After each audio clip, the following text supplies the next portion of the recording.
Welcome to CONEXEC, a global leadership platform for construction executives. This week, we have, I used to always call him Joey, but most people know him as Joe Isaacs. He's with Omni Commercial Construction. And rather than me introducing him in great detail, because I don't want to mess his story up, I'm just going to let him, introduce himself, talk about Omni as a company, and talk about himself and kind of give his background and history. So take it away, Joey. Yeah, thank you, Dr. Arias. My name is Joseph Isaacs, and I am an owner of Omni Commercial.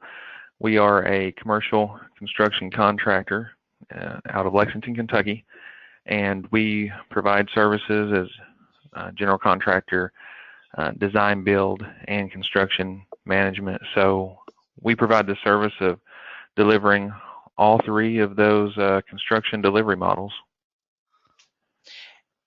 So can you tell me about Omni as a company? How long ago did it start? What did you guys start doing?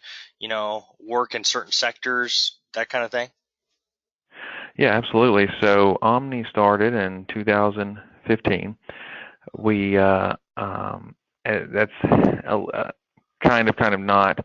We originally started a company called Omni Commercial Finishes in 15, and it was kind of a specialty construction contractor, although we ended up doing general contracting contracts. So we elected to dissolve that company and start Omni Commercial in 16, just to drop off that finishes off the last of the name, so it wasn't confusing as far as the type of delivery methods that we serve. So we started in 2015.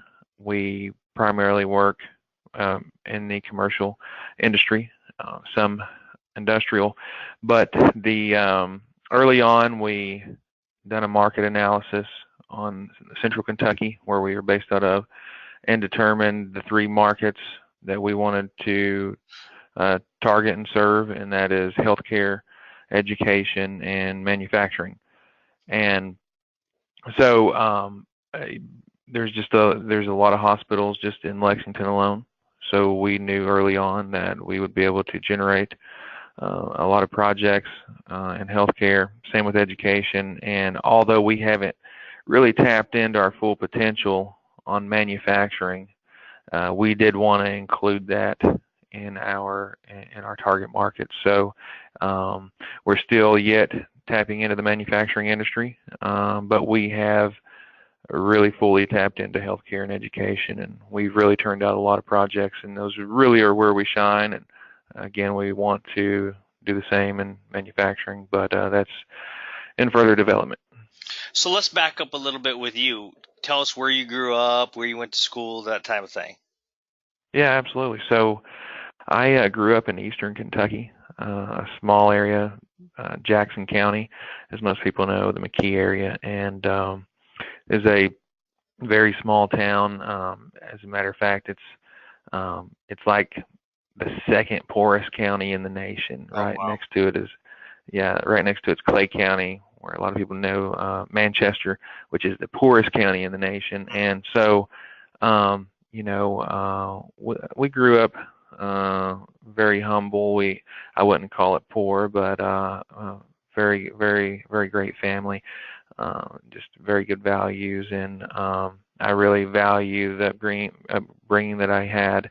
And so I think in that is that, and the military is really where I can credit my work ethic and my drive, and just my ambition to work hard is my upbringing and in the military. So yeah, I did end up going and serving in the Army, and I was Sorry a commercial. the Navy wouldn't take you. So. Yeah, I know, right? That's right. Yeah. So I was a nuclear chemical biological specialist, and I ended up serving in Iraq straight out of training in 03. Of course, that was the biggest threat at that time, was chemicals, and so my responsibility as an 18-year-old was to make sure everyone was safe from that. So it was a pretty big responsibility for a young guy, but I enjoyed it. Military make you grow up so quickly. Oh yeah, that's right. Yeah, so yeah, it was amazing. All these older men coming to me. Oh, what do I do? How do I? This is why we were still mobilizing before we hit boots on ground in Iraq. But and I am 18, and I just got out of school trying to prep them for how to save their lives if we get attacked by chemicals. But so yeah, I mean, just the military, it really helped to develop that discipline and that work ethic to really work hard, and that carried on over. And when I got back from my tour, and ultimately ended up, as with any large decision I have ever had in my life, it's always been it took me a long time to make a final decision on something that was large, such as a major in college. And that was a time I went 2 years as a undeclared, which really helped to benefit getting a lot of the general studies out of the way. But I went 2 years or a year and a half, something like that, undeclared, really struggling to find out what I wanted to do. And we got back from Iraq, and one of my buddies that I was over there with, he was like, "Hey, I'm majoring in construction management," and it just clicked. I was like, "That's what I want to do. I want to major in construction management." And I looked into the program, and I signed up. And EKU, very good program. They done really great to really immerse myself into the industry and what it's about. And they already had many great connections with big industry leaders in Kentucky, and we was able to make good contacts there. And that's where I met 3D Enterprises. We had taken a office visit, and I liked what I seen, and I liked what they were, the kind of projects, the big complex projects that they were performing in. And so I submitted my resume to them, and ultimately ended up getting a job as an intern at 3D Enterprises. And I was there. This was early on in my school career at EKU, and so while I was yet learning in class, I was really learning at 3D Enterprises. A really great company. They done really well with really just throwing you in the fire. You either burned or you done well. So I continued to do well there, and really further developed my knowledge and just experience and how to execute a project successfully. So 3D Enterprises, I really give them a lot of credit for really establishing a good foundation, and then carrying that over at the same time while I was still in class yet at the same time at EKU. Just those doing that at the same time really helped to build a good foundation. They're a hardworking company. All those guys over there, definitely. So, what significant event really shaped, Omni's business model that you guys have today? Yeah, absolutely. So, ultimately at 3D Enterprises, we ended up running into, we encountered a recession in '09. And I stayed in the water infrastructure industry, which is where they performed, and I went to civil engineering to another company, and I performed there for a little while, and then I ended up moving over to the commercial construction industry with a family member working in their company. And although my vision there was and they were a specialty trade contractor, my vision there was to further develop them into general contracting.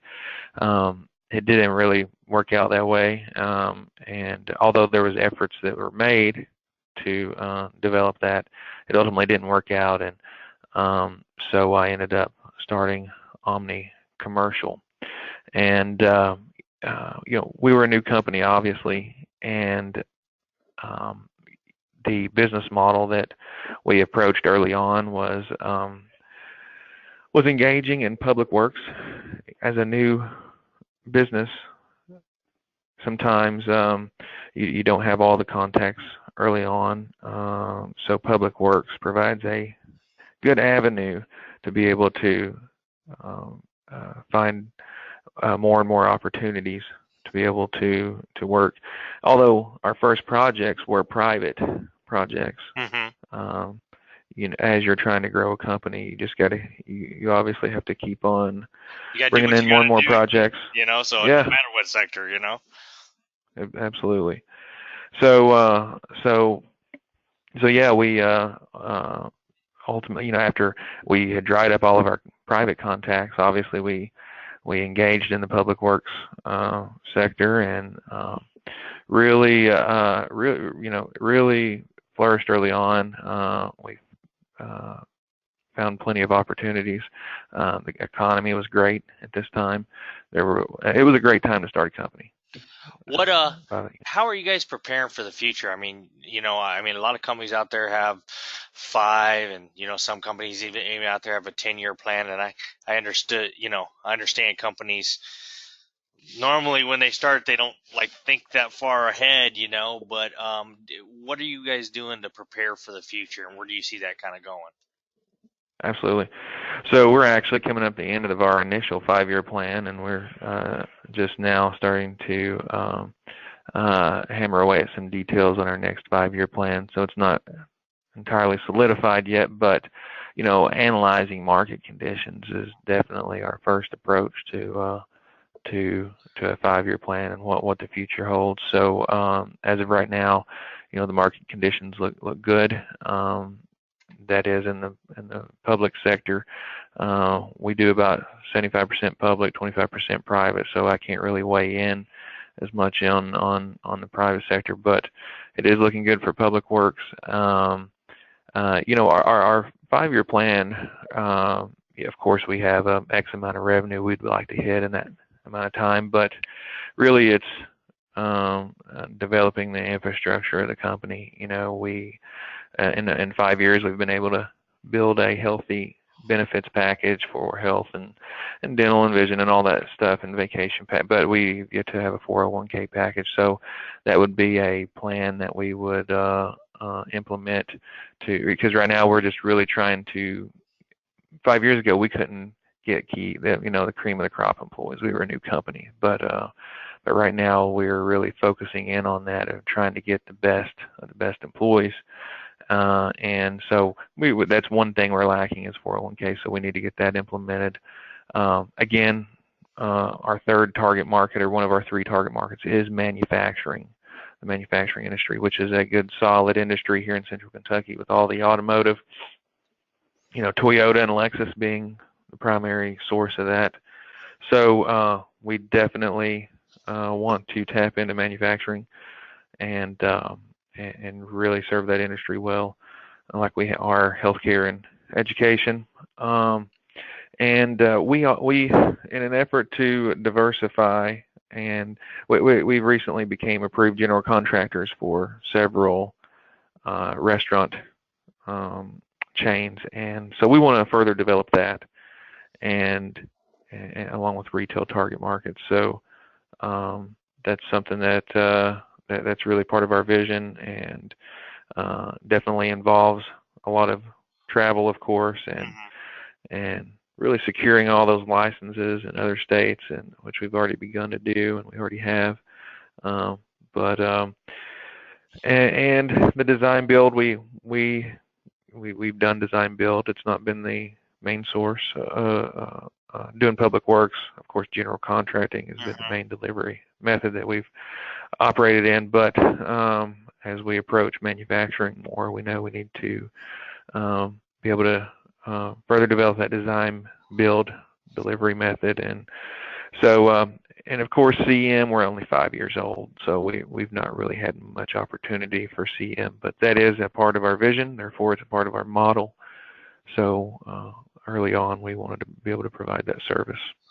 So what skills and abilities do you have, you think, that helps your business every day? Because, you're, I do remember you when you went to school. Gosh, it's been, 15 years ago now or so. And, and I have my own opinion on that, but, no, but I know there's some things that you have that are very valuable.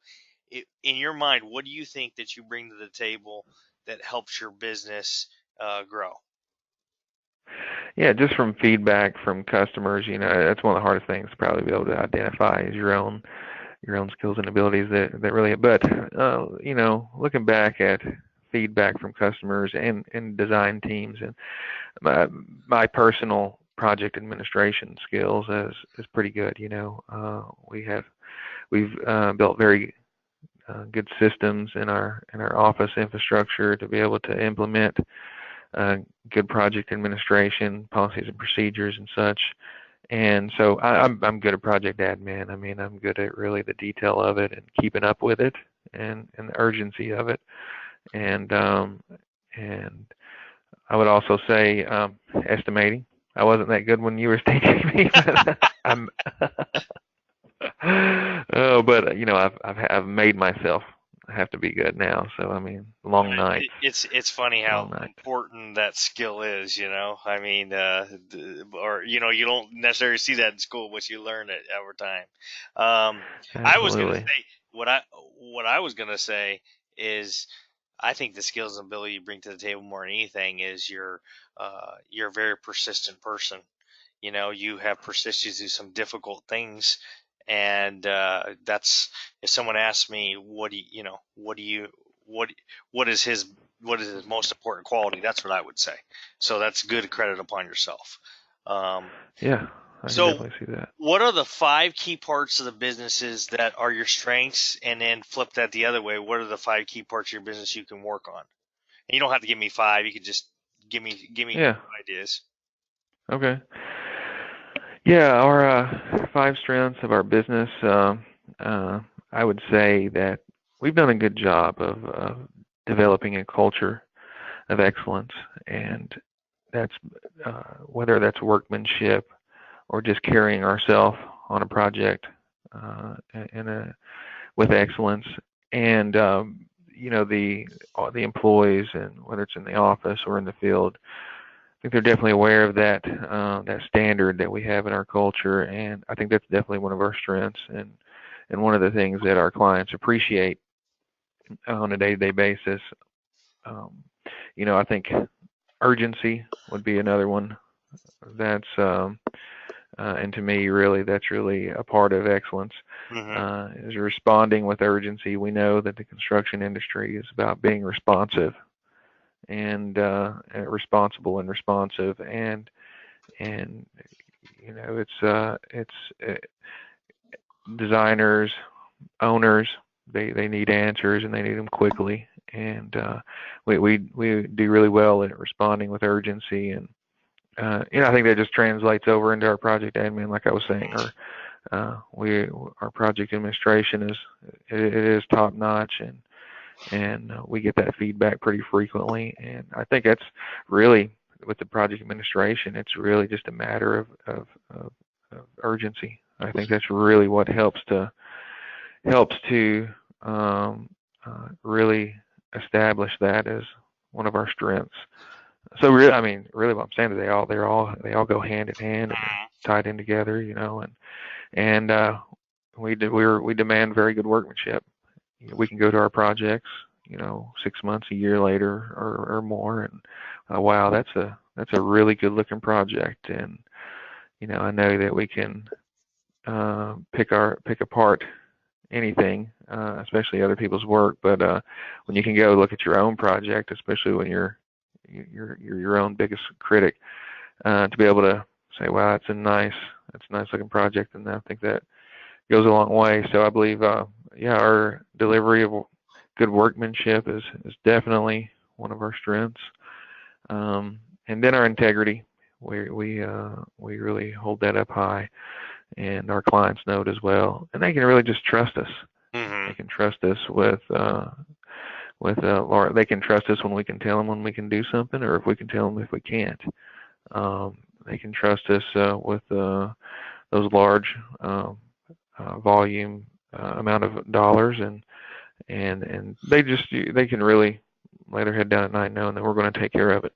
It's funny how like you know, people sometimes care more about your ability to, whether you're being honest and forthright with what you're bringing to the table, rather than what you're bringing to the table. So, and I've made those personal mistakes because people have pressured me, hey, make the schedule say this, or, or make it look like we finish on time, or this or that. And then ultimately, when we don't actually do it, then your word's worth nothing. And it's crazy to think, well, if you're just as honest and transparent with people, the positive response you could actually get just by using that. So, I agree. which is not common in our industry, but Yeah. and it's not very fun when you have to do it. But so let's talk about Oh, you I agree. personally again here. What do you believe are your some of your biggest failures you've had professionally in your life, and what are some of the biggest successes professionally that you've had in your life? Yeah. I would say failures. That's a pretty tough one to um, you know, uh, tough also because early here as of recently, I'm a big goal setter. I like to set goals even yearly and starting out in the new year. And one of my goals every year is to have failures. So that's interesting to ask about that because I feel like if you achieve all your goals, you're really not stretching yourself enough, and we really gotta stretch ourselves to reach our fullest potential. And that's my vision on that. And but we have had some failures. I have, we've had a project that ran way over budget. And that was a big failure. And that was early on. Now I really have to give our accounting department credit. We have a very good accounting system, and we can really that's something that I was able to bring with me as a resource and just knowledge and skill was cost control, project cost control, and so we implemented that very early on. And but we did have a project. I think we were 2 years old. It went way over. It was big, Mm-hmm. and it big enough to where it could have been very detrimental for a 2-year-old company. And but because I think again accrediting our accounting and our cost control, we were able to know where we stood. Mm-hmm. And being able to know where you stand gives us a leg up to be able to get out of it. So we still completed the project on and that's one of those projects that looks great, Mm-hmm. but we did spend a lot more money on it than we got paid for. So that was one of our failures. Well, there's much bigger And, problems to have than just losing money on a job. Like having a building not built correctly, or oh having yeah, quality issues. Those are much bigger problems. But yeah, I can definitely see that. I would say another failure we've had too was we, although we have been very conscious of the need to develop a good culture and just have a vision for it and a strategy for it. At one time, the culture kind of got out of hand, and we were just in a really bad place with morale, and and the culture of the company was just suffering really bad, and we had a lot of projects to complete. And this had something to do with that project that ran over budget too. mm-hmm. Um, so because we had the estimating on that project was good. It was just the execution, and the execution was a result of our culture. And so again, we had a lot of. This wasn't the only project; it's just the only one that suffered, and that bad. So we had a lot of projects to complete, but we had a really bad culture. We needed to do something about it. And the only thing that we could really do was to let go most of the employees to be able to rebuild this culture because we'd already tried rebuilding and it wasn't work. So we really had our backs against the wall at this point. We had all these projects to complete, and at this time we were a new company, so we were self-performing a lot, Mm-hmm. and which we don't do anymore.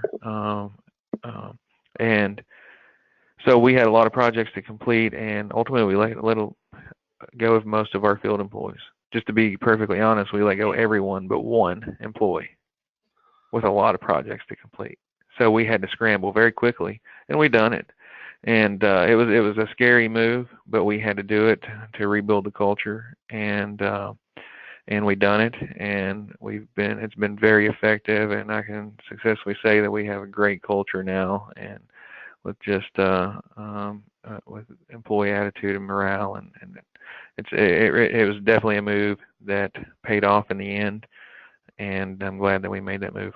And it's funny how that event you probably learned more from that event than any project that went well. Would you agree? Oh yeah, absolutely, absolutely. Many learning points there that we really our strategy now is a result of some of the moves that we made there. Well, so I got two last questions before we kind of go to the speed round. The first question I have is, what advice would you give to somebody looking to get into the type of business you're in and grow it?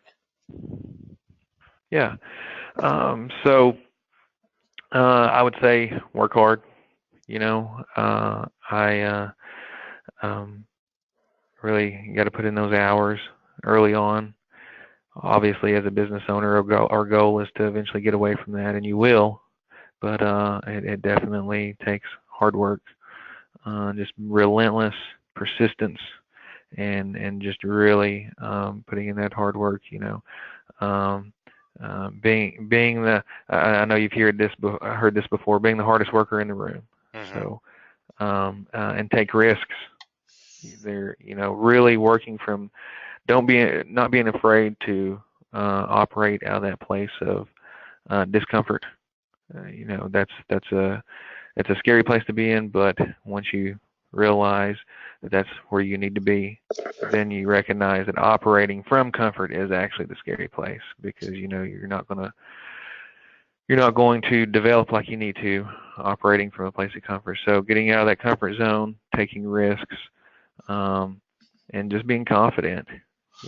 Be even if you that can be a hard one to overcome, but just being confident and knowing that you have the skills and the ability. If you have the determination and the relentlessness and the persistence to do it, then you're going to produce results. So just be confident in that, and just be confident in what your mentors have built you up to be at this point. I would say you'd also want to empower others. Don't be afraid to pass the torch. Don't be, and just really invest in others who's going to help you run your company, and be teachable. We definitely can't develop a mindset even early. As long as you can live, don't develop a mindset where you can't be teachable, where you can't learn new things, because as we know, there's not one construction project that's the same as the next. So we got to continue to be teachable, to be able to really transition with the market trends, and I'd say that's very important.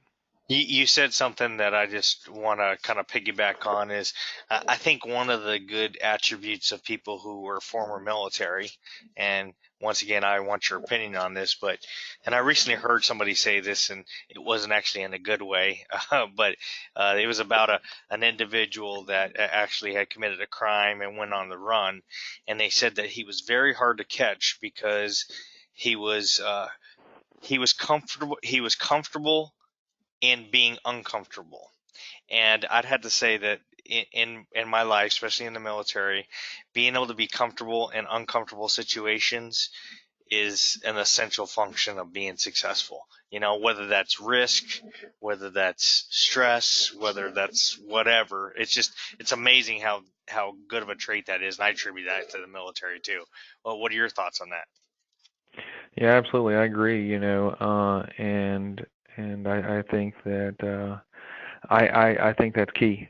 I think it's key to be able to, and again, like I said, you get to where that's where you really want to operate from, and as your business grows and develops, and that's one of the things you've heard of folks that that are in the industry their whole lives, and they don't want to get out, and you get comfortable with that, operating in these places that at first you you don't that you're afraid of and I agree. I think it's key and definitely worth its weight in gold to just be aware of, have an awareness of it. Well, this kind of piggybacks on my previous question, but I talked about somebody getting in business and growing it. Well, let's talk about because you have served different roles, including an executive level position within your company. What would you tell somebody who, say, maybe at the beginning of their career or mid-career that wants to go into an executive level position? For you, it was owning your own company, but what advice would you give to somebody who's looking to, go to that executive level? Yeah, I think that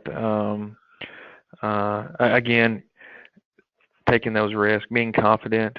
I believe it really they go hand in hand with what we just discussed on just being confident in where you are and what you intend on developing within yourself, your own skills and ability. So I believe, and again, being teachable. I believe those really go hand in hand again with pursuing an executive level position. I've not done that I've not been an executive level in someone else's company, only within my own. But I still believe those same attributes would apply. All right, so let's close this out with a series of, I call this the lightning round, and we just go through the different areas of construction, and we rate them on a 1 to 10 basis, 10 being the most important and 1 being the least important. Now, they could all be 10s. So I had to clarify that last time I did a podcast. So every one of them could be a 10, or every one of them could be a 9. So we'll just go ahead and start out. I'm just looking for a number here. Scheduling on a 1 to 10. 10 being the most important, or 1 being the most important? I'm sorry. Yes. 10 being most important. So scheduling is gosh, it's hard not to put it as a 10. I'm gonna say 10. You have to, you can't, you have to, and it has to be developed early on. A very strong schedule has to be developed early on and distributed. Everyone needs to be aware of that schedule. What about estimating? I would say that's a 10 as well. I'd probably bump scheduling down to 9 just to make estimating a 10. It's the structure of everything else. I mean, everything else is going to be fully dependent on that estimate to be able to be successful. If you don't have a strong estimate early on, everything else will suffer. So I could definitely place estimating at a 10. Contract administration. Yeah, we'll say 8. Although, personally, I think it's very, very important. And maybe that's why I've gotten so much good feedback on it because, again, early on in a project and throughout, if you don't implement good project administration, the rest of the project's going to suffer, and really even your schedule is going to be affected if you're not processing things with that sense of urgency and making sure your subs get everything ordered on time and materials are hitting the ground when they need to. So it's very important early on. And one thing I didn't say previously that I'll just kind of interject here is I think one of the things that makes you successful in that forum is the fact that you're strong contract administration because you started out in the public sector and you utilized those same that same discipline method to do commercial, which a lot of people don't do. That's right. Yep, I can agree with that for sure. Okay, design. I'll say we'll say a 7 just because you can, it can, although it's very, very important to be able to develop a good estimate, but I mean, that's not where the buck ends. Obviously, there can be modifications made later on. Contracts, a good solid contract with the owner and with the subs, very, very important. The just the awareness the structure of a contract and what you need in there and what you don't need in there. That awareness is super important because trust me, you're going to reference back to that contract many, many times, both with the owner and both with the sub. So we'll put that at a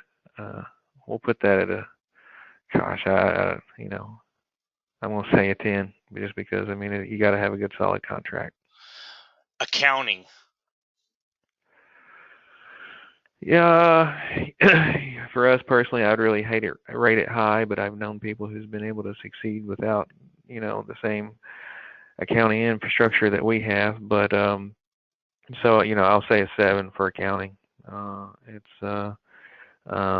still, yet it's we personally we're blind if we don't have good cost control, so we don't know where we stand, and we're really driving blind without it. So it's important. It's very, very important. What about selling work? Yeah, so my conception of selling work is being able to walk off a project. Is that your same conception for selling work? I'm thinking more of the ability to early on early on to bid and get work. Yeah. Okay. All right. So well, I would rate it 10 with estimating. It's the backbone. You're not going to be able to even perform in these other areas without being able to sell that project and to be able to so yeah, I'd say a 9 or a 10. And it depends if you're in private or if you're in public. If you're in public, you don't have to be as good of a seller, And the last one I have is leadership. Yeah, we've been able to get by in the past without it, but I mean, it's a lot easier to sleep at night with good leadership in place. So but at the same time, we recognize that we have to take the opportunity to, like we said, empower others and build them up. So it's important, but at the same time, we know that's something you can help to foster and develop. So we'll say a 7 or 8 on that. Well, and I want to close it out and give you the last word, like I do always. I always give the guest the last word. I just want to say a few things about you personally, and about Omni. Number one, you were at EKU just finishing out when I started, so that seems like a long time ago, and it was, but right. but I could always tell. At times you weren't the best student, and I don't think that is like a surprise to anybody who's listening to this. But I always knew that you always had the potential to do that. I always said, Joe's one of the smartest guys I know. If he can figure it out, then he's going to be unstoppable. And the good news is you figured it out. And I got to commend you for that, because the fact that you have turned your life into something so positive and have done so much with what the Lord has given you, it says something very significant about you. So I want to commend you for that. I last few years we've connected again after many years of not talking, and not because of choice, just because we were both busy. But I'm glad to see everything has worked out, and I'm glad to see where you're at. So I appreciate that. And anybody, in all honesty, anybody who would have known you as a young man would have said the same thing I did. Because you always had that potential, no question, and I'm glad you're living up to your potential. So, and I thank you for spending time today, and I want to give you the last word. Appreciate that. Thank you. So, thank you. You had anything? Yeah, Go ahead. Well, hey, I got to say again, thank you. It's reciprocated. Some of these skills and things that I've discussed today is developed as a result of you all empowering me, in that program. So I appreciate that. Thank you for that insight. That's nice. Well, hey, once again, I thank you for having you on the podcast today. Next week on CONEXEC, we're going to bring Josh Marilla to the table, and we're going to have a chance to kind of talk about Marilla as a company, and I will see you next week.